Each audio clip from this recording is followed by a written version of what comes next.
उपनगरमध्ये आज पहाटे शक्तिपीठ महामार्गाच्या सर्वेक्षणाचं काम आहे ते सुरू करण्यात आलेलं होतं। मात्र त्या ठिकाणी या सगळ्या ग्रामस्थांनी त्या सगळ्या प्रक्रियेला विरोध केला आणि त्या ठिकाणी पोलीस प्रशासन आणि ग्रामस्थांमध्ये वाद देखील झाला आणि या सगळ्यानंतर राजू शेट्टी या सगळ्या लोकांना भेटण्यासाठी या पुष्पनगरमध्ये दाखल झालेले आहेत। आपण राजू शेट्टी यांच्याशी पहिल्यांदा बोलूयात। साहेब, काय सांगाल? खरं तर काल कोल्हापूरमध्ये मोर्चा झाला, विराट मोर्चा झाला आणि आज अशा पद्धतीनं पहाटेच्या सुमारास जमिनीच्या मोजणीचं काम। खरं तर अशा प्रकारचा मोजणी किंवा सर्वे करणे हेच बेकायदेशीर आहे। माझ्याकडं हे पत्र आहे सांगली जिल्हाधिकाऱ्यांचं, येलूरच्या एका शेतकऱ्याला लिहिलेलं आहे। आम्ही 25 मे पूर्वी या शक्तिपीठ महामार्गाला हरकती घ्या असं सगळ्या गावात सांगितलं होतं आणि सगळ्या गावातल्या शेतकऱ्यांनी हरकती घेतल्या होत्या। त्या हरकतीच्या पत्राला जिल्हाधिकाऱ्यांनी उत्तर दिलेलं होतं। त्यातलं शेवटची पॅराग्राफ वाचून दाखवतो। यास्तव आज रोजी शक्तिपीठ द्रुतगती महामार्ग प्रयोजनासाठी माननीय शासनाकडून उक्त अधिनियमाचे कलम 15चे गेट कलम 2 अन्वये प्रसिद्ध करावयाची अधिसूचना प्रसिद्ध झालेली नाही। यास्तव आपण दाखल केलेल्या हरकती अर्जावरती इकडून कोणतीच कारवाई करता येणार नाही। सबब आपला संदर्भीय अर्ज इकडून निकालात काढता येत आहे। डॉक्टर मैनाक घोष, जिल्हाधिकारी सांगली। आता जिल्हाधिकाऱ्यांचं हे पत्र आहे आणि पहाटे 3 वाजता 3 प्रांत उपविभागीय अधिकारी या ठिकाणी प्रचंड फौजपाटा, राखीव सुरक्षा दल घेऊन, दंगल निवारक पथक घेऊन इथं येतात। अरे हे काही नक्षलवादी आहेत का? इथं काही चोर आहेत का? याच गावामध्ये 15 दिवसापूर्वी जवळजवळ 8 ते 10 लाखाचं शेतीमालाचे केबल मोटरी चोरीला गेले आहेत। 15 दिवसात एकाही पोलिसाला या गावाला भेट द्यायला वेळ मिळाला नाही आणि रात्री मात्र एवढ्या मोठ्या संख्येनं फौजपाटा होतोय। मी जिल्हा पोलीस प्रमुखांना प्रश्न विचारतोय, तुमच्या बुडाखाली अंमली पदार्थ राजरोजपणानं विकले जात आहेत। 7वी 8वीची पोरं नशिली पदार्थाच्या आहारी जायला लागल्यात, लाज वाटत नाही का?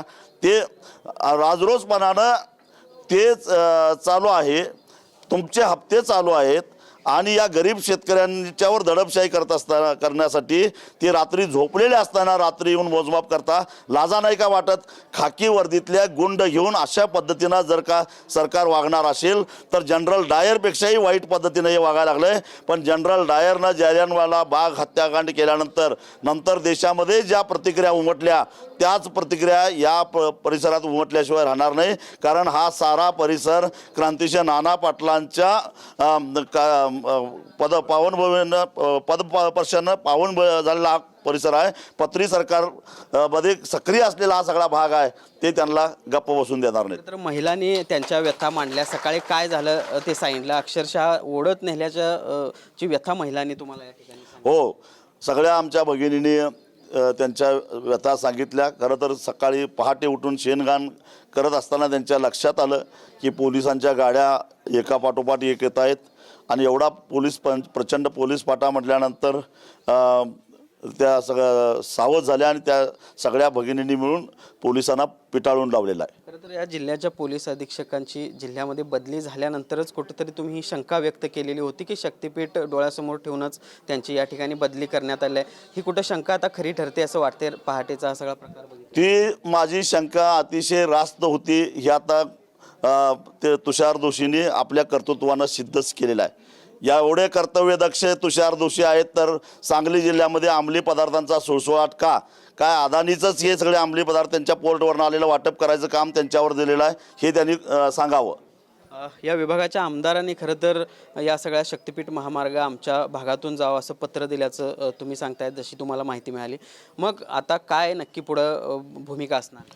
काल एका वाहिनीवर जी शक्तिपीठ महामार्गावर जी काय डिबेट होती त्यामध्ये दुसरे एक आमदार होते, गोपीचंद पडळकर, याच परिसरातले आहेत ते।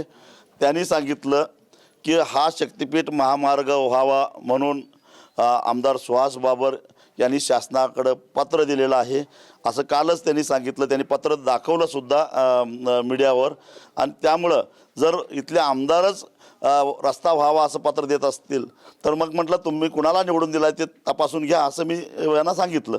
नागरिकांच्या किंवा ज्यांच्या जमिनी जाणार आहेत त्यांच्या तर आता भावना यावरून तीव्र दिसत आहेत. विशेषतः महिला ज्या पद्धतीने या सगळ्या पोलिसांना पहाटे भेटल्या, कसं तुम्ही भविष्य बघताय? नाही, या रणरागिणीच आमची जमीन वाचवणार आहेत. आणि सगळा बागायती पट्टा आहे. तुम्ही बघितलं, मी तुम्हाला मुद्दामून या ठिकाणी बोलवलं. एवढ्या दुर्गम भागामध्ये सुद्धा कधी काळी म्हणजे टेंबूचं योजनेचं पाणी येऊन 5-6 वर्षे इथं झाले. आणि त्याच्यापूर्वी हा सगळा वैराण भाग होता.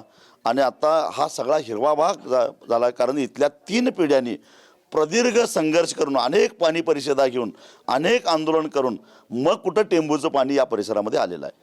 काय इशारा असणार आहे जिल्हाधिकारी असतील किंवा पोलीस अधीक्षक असतील यांना, कारण ज्या पद्धतीने विरोध होतोय ते? एका उद्योगपतीला खुश करण्यासाठी म्हणून या महाराष्ट्राचे मुख्यमंत्री ज्यांच्याकडे गृहखातं आहे त्या गृहखात्याला घरातल्या नोकरासारखं वागवून जर का शेतकऱ्यांच्यावर जबरदस्तीने अन्याय करत असतील, दडपशाही करत असतील तर त्यांना एवढंच सांगतो की हा सगळा परिसर क्रांतिसिंह नाना पाटील, JD बापू लाड, नागनाथ अण्णा नायकवडी यांचं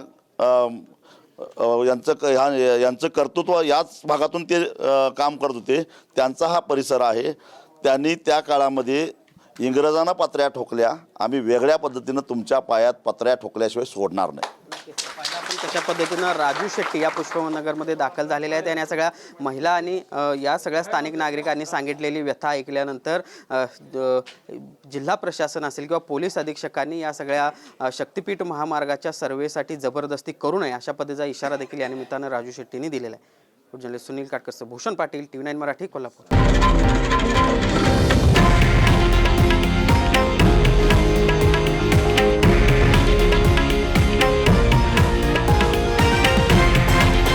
हे आहे देशातील नंबर 1 न्यूज नेटवर्क आणि आपण पाहत आहात TV9 मराठी, एकमेव.